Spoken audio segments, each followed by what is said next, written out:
اللہ تعالیٰ کی کوئی نہ کوئی حکمت ہے اس میں.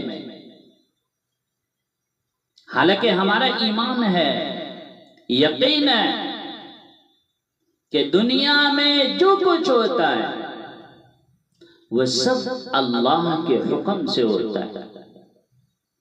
اللہ کے حکم کے بغیر کچھ بھی نہیں ہوتا. اگر ایک پتا بھی ہلتا ہے تو اللہ کے مرضی کے بغیر نہیں ہل سکتا. جب تک اللہ کی مرضی شامل حال نہ ہو ایک پتا بھی نہیں ہل سکتا. یہ ہمارا ایمان ہے. واقعہ کربلا کم و بیش 1400 سال سے ہم سنتے ہوئے آیا. واقعہ مختلف علماء مختلف اسکالر سے اپنے اپنے انداز میں بیان کرتے ہیں، لیکن ہم اسے بچپن سے ہی سنتے ہوئے آیا. آخر وجہ کیا ہے؟ اس میں حکمت کیا ہے؟ آخر یہ واقعہ کیوں رونما ہوا؟ پہلے میں آپ کو ایک حدیث سناتا ہوں. حضرت ام سلمہ رضی اللہ تعالی عنہا سے اللہ کے نبی نے فرمایا، ام سلمہ آج مجھ سے ملنے ایک فرشتہ آ رہا ہے جو بہت خاص ہے، لہذا کسی کو دروازے کے اندر نہ آنے دیں. حضرت ام سلمہ رضی اللہ تعالی عنہا پہرے پر کھڑی ہو گئی. تھوڑی دیر کے بعد حضرت حسین آئے. چھوٹے بچے معصوم بچے وہ اندر جانے لگے. حضرت ام سلمہ رضی اللہ تعالی عنہا نے انہیں پکڑ لیا. وہ رونے لگے، چھوڑ دیا، وہ اندر چلے گئے. تھوڑی دیر کے بعد اندر سے رونے کی آواز آئی. حضرت ام سلمہ رضی اللہ تعالی عنہا کہتی ہیں کہ میں رہ نہ سکی. میں اندر گئی تو دیکھا کہ اللہ کے نبی صلی اللہ علیہ وسلم حضرت حسین کو یوں سینے سے چمٹائے ہوئے ہیں اور بلک بلک کر سسک سسک کر رو رہے ہیں، اور آپ کے آنسو داڑھی مبارک پر، رخسار مبارک پر گر رہے ہیں. حضرت ام سلمہ رضی اللہ تعالی عنہ نے عرض کیا، رسول اللہ میرے ماں باپ آپ پر قربان ہو، آپ کیوں تڑپ تڑپ کر رو رہے ہیں؟ تو اللہ کے نبی نے فرمایا، ام سلمہ یہ جو فرشتہ آیا تھا نا مجھ سے ملنے کے لیے، میرے اس بچے کو دیکھ کر فرمایا کہ آپ کی امت اس بچے کو قتل کر دے گی، اور جہاں اس کا خون گرے گا وہ جگہ بھی مجھے دکھائی ہے، اس لیے میں رو رہا ہوں. ابھی وہ شہید نہیں ہوئے لیکن رویا جا رہا ہے. قیامت تک یہ امت روتی رہے گی، قیامت تک یہ دنیا روتی رہے گی. یہ میرے اللہ کا نظام ہے کہ واقع کربلا یوں ہوا جیسے ہر سال آج ہی ہوا ہو. اس لیے میرے بھائیو یہ وہ پاک نسب ہے جس کو اللہ قیامت تک محفوظ رکھے گا. میں نبی نے فرمایا کہ قیامت کے دن ہر رشتہ ٹوٹ جائے گا، ہر ناطہ ٹوٹ جائے گا، ہر سبب ٹوٹ جائے گا، لیکن میرا میرے آل کے ساتھ رشتہ باقی رہے گا.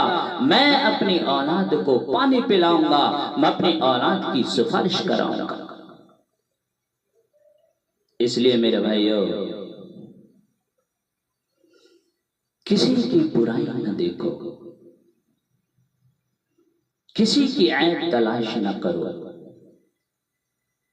پر سادات کی برائی، وہ شیعہ ہو، سنی ہو، بریلوی ہو، اہل حدیث ہو، جو بھی ہو، اگر وہ میرے نبی کی اولاد میں سے ہے تو اس کا ہاتھ چومو، اس کا ماتھا چومو، کہ وہ اللہ کے محبوب ہیں، وہ اللہ کے پیارے ہیں۔ میرے نبی نے اعلان فرمایا کہ قیامت کے دن میں اپنی اولاد کی سفارش کراؤں گا، اپنی اولاد کو پانی پلاؤں گا۔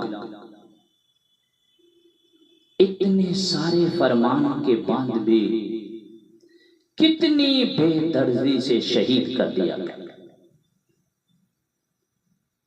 جس کا نام اللہ رکھے اس کا مقام کتنا بڑا ہو۔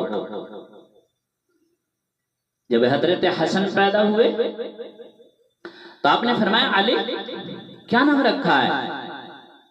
کہا جی حرب، جنگجو۔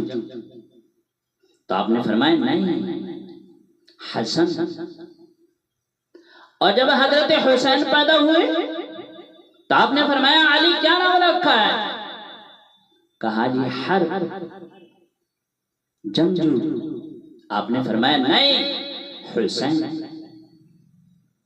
پھر میں نبی نے فرمایا کہ یہ دو نام میرے اللہ نے آج تک پوری دنیا میں کسی کے نہیں رکھے، یہ پہلی دفعہ ہے جو میرے بچوں کے نام رکھے جا رہے ہیں، حسن اور حسین۔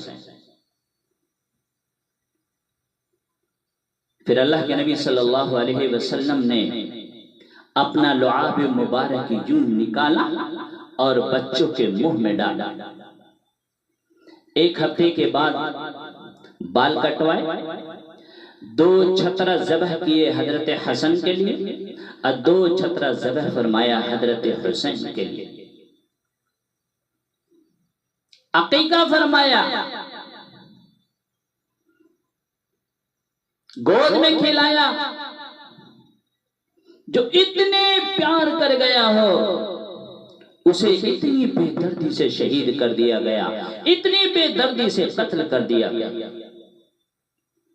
ابو ہریرہ فرماتے ہیں کہ میری آنکھوں نے دیکھا، میرے کانوں نے سنا کہ اللہ کے نبی صلی اللہ علیہ وسلم کبھی حضرت حسن کو جھلا رہے ہیں، کبھی حضرت حسین کو جھلا رہے ہیں۔ بچے کو آپ نے دیکھا ہوگا پاؤں پہ رکھ کر یوں جھلاتے ہیں نا، تو حضرت ابو ہریرہ کہتے ہیں کہ اللہ کے نبی کبھی حضرت حسن کو جھلا رہے ہیں، کبھی حضرت حسین کو جھلا رہے ہیں، پیار کر رہے ہیں، محبت کر رہے ہیں اور کہہ رہے ہیں یا اللہ میں ان سے پیار کرتا ہوں، تو بھی ان سے پیار کر۔ ایسن کو ذبح کر دیا۔